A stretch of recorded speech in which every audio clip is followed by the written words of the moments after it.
না না না, কিস্তি ছাড়া এনে সময় গেছে, তাড়াতাড়ি বাইতান হল লাগবে।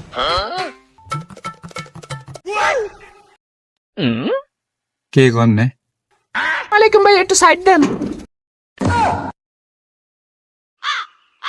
না, আজকে কিস্তি টাকা আমার নিতে হবে, চাকরি বাঁচাইতে হইলে আজকে কিস্তি টাকাটা নিতে হবে। কিন্তু মহিলাটা গেল কে? আমার কাছে কি না ডাউট লাগছে। মহিলা না, কিস্তি দেনা ডরে গেল না, খোঁজ নিতে হইব। এই এই যাই না, কই এদিকে আয়।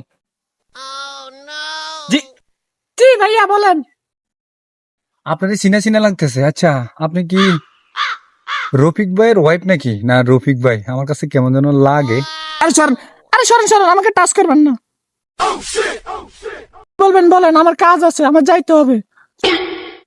ও আচ্ছা, ঠিক আছে, তাহলে যান। সরি হ্যাঁ, আমি ভাবছি যে আমগো রফিক ভাই অথবা রফিক ভাইয়ের বউ, আমার কাছে কেমন একটা ডাউট লাগছে। তারপরও আচ্ছা ঠিক আছে, যান।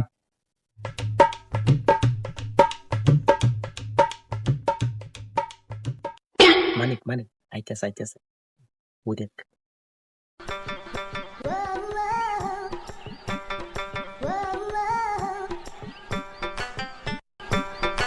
যাইতে গেছে তো, কখ না কো। আরে কই না, আরে যা, আরে যাই, আরে যা, যাইতে গেছে। বাপরে, কি ব্যাপার? কি ব্যাপার ভাইয়া, আপনার আমার পিছে পিছে কেন? আপু লাগে নাই, উঠেন উঠেন উঠেন। ব্যথা পাইছেন? একটু ব্যথা পেয়েছি আমি। কই পাইছেন ব্যথা?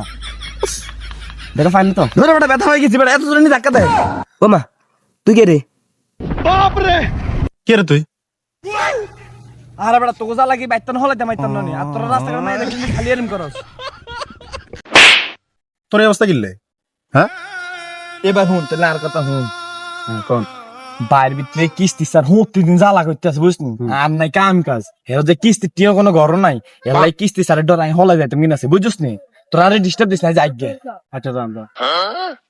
ধরে বেটা, তুই হোলাও চিনিস না, মাইও চিনিস না, হুদা একটা ঘন্টা খাওয়া করে রাখলি, সাইজ এটা কার মতন কইস না।